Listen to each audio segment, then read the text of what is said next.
Of need and dare, यह modern verb का part 7 है। अगर आप पार्ट 6 नहीं देखे हैं तो उसे जरूर देखें। उसका लिंक हम इस वीडियो के डिस्क्रिप्शन में दे देंगे, ठीक है। ओके, तो चलिए शुरू करते हैं हम लोग use of need and dare के बारे में कि नीड एंड डेयर का यूज किस प्रकार से किया जाता है। तो नीड के मतलब होता है आपका जरूरत और डेयर के मतलब होता है हिम्मत, ठीक है। तो सबसे पहले जाने ये बात की सेंटेंस में नीड तथा डेयर का प्रयोग मेन वर्ब और ऑक्सिलरी वर्ब दोनों स्वरूप में होता है। नीड तथा डेयर का प्रयोग सेंटेंस में ऑक्सिलरी वर्ब के रूप में भी होता है और मेन वर्ब के रूप में भी होता है ना। अतः ऑक्सिलरी वर्ब के रूप में नीडंड डेरंड आता है और मेन वर्ब के रूप में टेंस पैटर्न के में दर्शाया जाता है। मतलब ऑक्सिलरी वर्ब के रूप में अगर प्रयोग किया जाएगा तो नीड नॉट डियर नॉट का यूज किया जाएगा, लेकिन मेन वर्ब के रूप में अगर किया जाएगा तो टेंस पैटर्न के आधार पर, है ना। जैसे पास्ट इंडेफिनिट रहेगा तो V2 उसका बनेगा, है ना, नीडेड या डेयर्ड हो जाएगा। लेकिन प्रेजेंट इंडेफिनिट रहेगा तो क्या हो जाएगा, इस प्रकार से नीड्स डेयर्स हो जाएगा, है ना।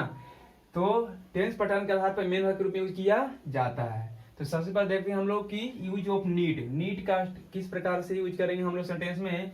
यहाँ पर देखिए आपका 4 स्ट्रक्चर बताया गया है। सबसे पहला फर्स्ट स्ट्रक्चर क्या आपका स्ट्रक्चर क्या है, subject plus need not plus V1 plus object. Second है subject plus need needs needed, है ना, ये आपका टेंस पैटर्न के आधार पर हो गया। ये हो गया सब्जेक्ट प्लस नीड नॉट आपका ऑक्सिलरी वर्ब हो गया plus V1 main verb plus object हो गया। सब्जेक्ट प्लस नीड ये हो गया टेंस पैटर्न के आधार पर नीड नीड्स नीडेड, ये दोनों जो हो गया पास्ट इंडेफिनिट टेंस, है ना। नीड है ये पास्ट इंडेफिनिट टेंस का दर्शाएगा। लेकिन इसके बाद क्या आएगा, चाहे तो नाउन आएगा, चाहे तो प्रोनाउन, चाहे तो इन्फिनिटी। इन्फिनिटी के मतलब बोले तो 2 प्लस V1, इन्फिनिटी के मतलब बोले तो 2 प्लस V1 आएगा, है ना। तो इसके बाद जो है नॉन प्रोनाउन या इन्फिनिटी आ सकता है। थर्ड क्या आपका स्ट्रक्चर है कि सब्जेक्ट प्लस डू या डज या did plus not plus need आएगा, है ना। जब डू डज डीड लग जाएगा सब्जेक्ट के बाद, है ना, उसके बाद नॉट लगेगा, उसके बाद नीड लगेगा, उसके बाद नॉन प्रोनाउन इन्फिनिटिव आ सकता है ना। फोर्थ क्या है कि subject plus need not plus है प्लस V3 प्लस ऑब्जेक्ट। यह स्ट्रक्चर आपका क्या दर्शाता है कि जो करना नहीं था फिर भी कर दिया, है ना। जो काम करना नहीं था फिर भी कर दिया, है ना, तो वह स्ट्रक्चर की बात बताता है। चलिए हम बारी बारी से चारों की एग्जाम्पल देखते हैं।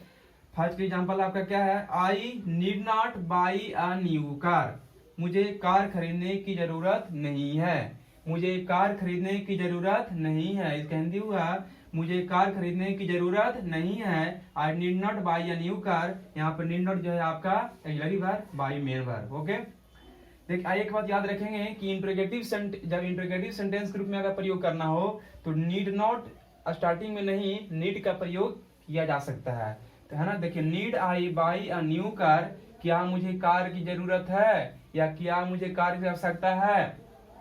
Need I by a new car, क्या मुझे कार की जरूरत है।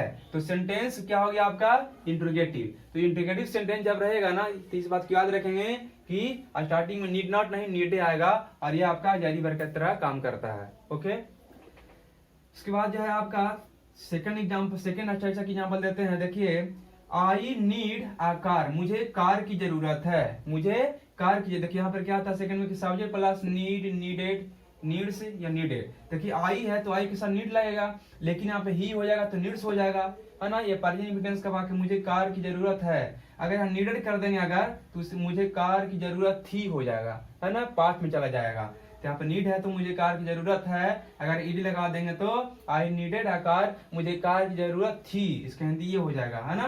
तो ऐसे भी हो सकता है। अब देखिए इस एक्स का एग्जांपल एक और क्या है कि जब राहुल आ गया तो राहुल के साथ विभाग लगेगा ना, ये सिमिलर तेज सिमिलर है। जब भार में, है ना, जब मेन भार जब भार का बेसिक फॉर्म में जब ए से एस लगता है तो सिमिलर हो जाता है। तो राहुल सिमिलर है तो ये भी सिमिलर हो गया। तो Rahul needs two by a new car, देखिए ये आपका क्या है इन्फिनिटिव आया। यहाँ पे क्या आया था, यहाँ पे आपका नाउन आया था। तो बोला गया था ना स्ट्रक्चर में देखिए कि डू, यहाँ पे नीड या नीड्स के बाद जो है यहाँ पे नॉन प्रोनाउन या इन्फिनिटिव आ सकता है। तो यहाँ पे आया नॉन, यहाँ पे आ गया क्या, नीड्स के बाद इन्फिनिटिव आ गया। तो Rahul needs two by a car, मतलब कि राहुल को कार खरीदने की जरूरत है, राहुल को कार खरीदने की जरूरत है। इसके हिंदी हुआ राहुल को कार खरीदने की जरूरत है। अब चलते हैं थर्ड स्ट्रक्चर पे, क्या है, I don't need a car, I don't need a car, मतलब कि मुझे कार खरीदने की जरूरत नहीं है। I don't need a car, मुझे कार खरीदने की जरूरत नहीं है ना। देखिए subject plus do does did plus not plus need plus ये आएगा, तो मुझे कार खरीदने की जरूरत नहीं है। जब डिड लग जाएगा तो Rahul did not need go there, मतलब राहुल को वहां जाने की जरूरत नहीं थी, राहुल को वहां जाने की जरूरत नहीं थी, वो डिड है ना, तो राहुल को वहां जाने की जरूरत नहीं थी। ये आपका पास्ट बता रहा है, डिड आ गया तो पास्ट बताएगा, ठीक है। अब देखिए फोर्थ एक्शन क्या है, subject plus need plus have, need not plus have plus बी3 प्लस ऑब्जेक्ट। तो इसकी एग्जांपल की बात करते हैं, I need not have gone to Delhi, मतलब कि मुझे दिल्ली जाने की जरूरत नहीं थी, मुझे दिल्ली जाने की जरूरत नहीं थी। अब देखिए दिल्ली जाने की जरूरत नहीं थी फिर भी चला गया, है ना, तो वही स्ट्रक्चर यही दर्शाता है कि पास्ट में जो करना ही था कर गया, अब बाद में पछता रहा है। यह स्ट्रक्चर यही बात आता है कि I need not have gone to Delhi, मुझे दिल्ली जाने की जरूरत नहीं थी फिर भी चला गया। तो ये सोच अफसोस बता रहा है इस प्रकार से। तो हम लोग ने अभी देखा कि नीड का प्रयोग किस प्रकार से किया जाता है ना, इसी प्रकार से डेयर का प्रयोग करते हैं हम लोग, है ना। तो चलिए देखते हैं हम लोग अब डेयर के बारे में। ओके,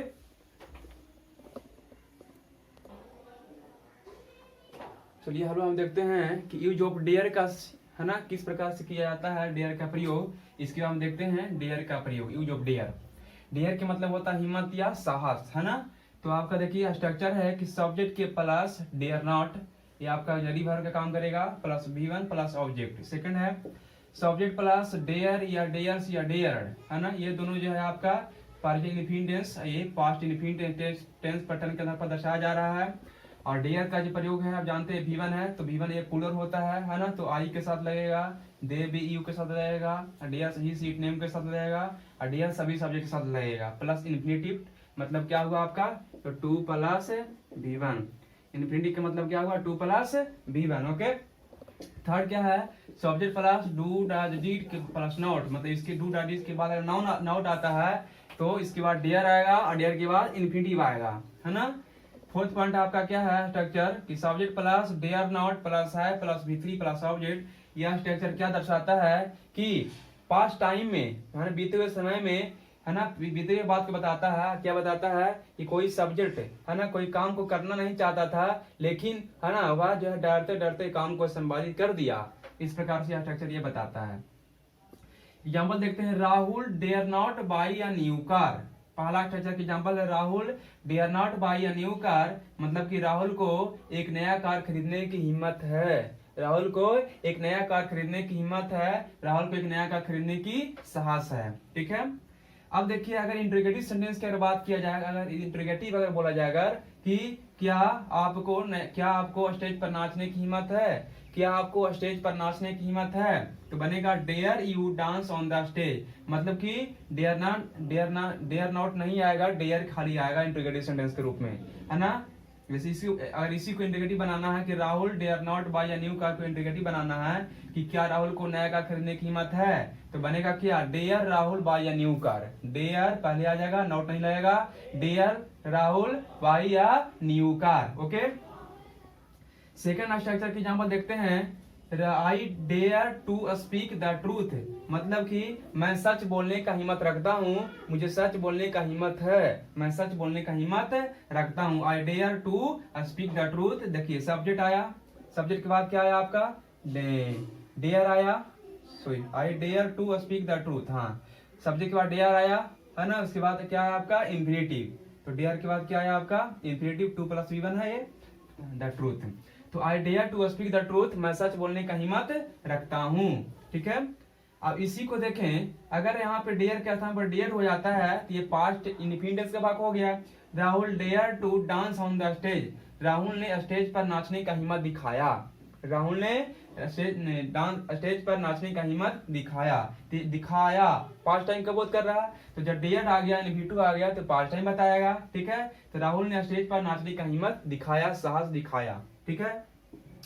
तीसरा स्ट्रक्चर की बात करते हैं, example I do not dare to dance on the stage, मुझे स्टेज पर नाचने की हिम्मत नहीं है, मुझे स्टेज पर नाचने की हिम्मत नहीं है। अगर सब्जेक्ट के बाद डू डज डिड अगर आता है, उसके बाद नॉट आता है तो डेयर आएगा, और डेयर के बाद इन्फिनेटिव आएगा। वही बात यहाँ पे है ना, कि देखिए स्ट्रक्चर यही था ना कि सब्जेक्ट के बाद अगर डू डज डिड आता है, उसके बाद नॉट आएगा और उसके बाद डेयर आएगा, प्लस इन्फिनेटिव आएगा। यहाँ देखें, I do not dare to dance on the stage, मुझे स्टेज पर नाचने की हिम्मत नहीं है, मुझे स्टेज पर नाचने का साहस नहीं है। इस प्रकार से इसका हिंदी हुआ। फोर्थ स्ट्रक्चर देखिए, I dare not have gone there, मैं वहां डरते डरते चला गया, मैं वहां डरते डरते चला गया, जाने का हिम्मत नहीं था लेकिन जो है ना फिर भी चला गया, डरते डरते वहां चला गया। इसका हिंदी हुआ, मैं वहां डरते डरते चला गया। तो इस प्रकार से हम लोगों ने इस वीडियो में देखा कि डेयर और नीड का प्रयोग किस प्रकार से किया जाता है। डेयर का प्रयोग और नीड का प्रयोग मेन वर्ब के रूप में भी किया जाता है दोनों का, और एक्सिलरी वर्ब के रूप में किया जाता है। जब एक्सिलरी वर्ब के रूप में किया जाएगा तो नीड नॉट डेयर नॉट होगा, लेकिन मेन वर्ब के रूप में नीड और डेयर होगा। लेकिन टेक्स्ट पैटर्न के आधार पर उसका रूप बदल सकता है, नीड्स नीडेड हो सकता है ना, और डेयर डेयर्ड हो सकता है। इस प्रकार से हम लोगों ने इसका यूज देखा भी है ना। आशा करता हूँ आपको यह वीडियो पसंद आया होगा, तो आप इस वीडियो को लाइक कर दीजिए है ना, और अपने दोस्तों के पास शेयर कर दीजिए। अगर नए चैनल पे है तो इस चैनल को आप सब्सक्राइब कर दीजिए, ठीक है। तो चलिए अगले वीडियो में मिलते हैं। Thanks for watching, bye bye.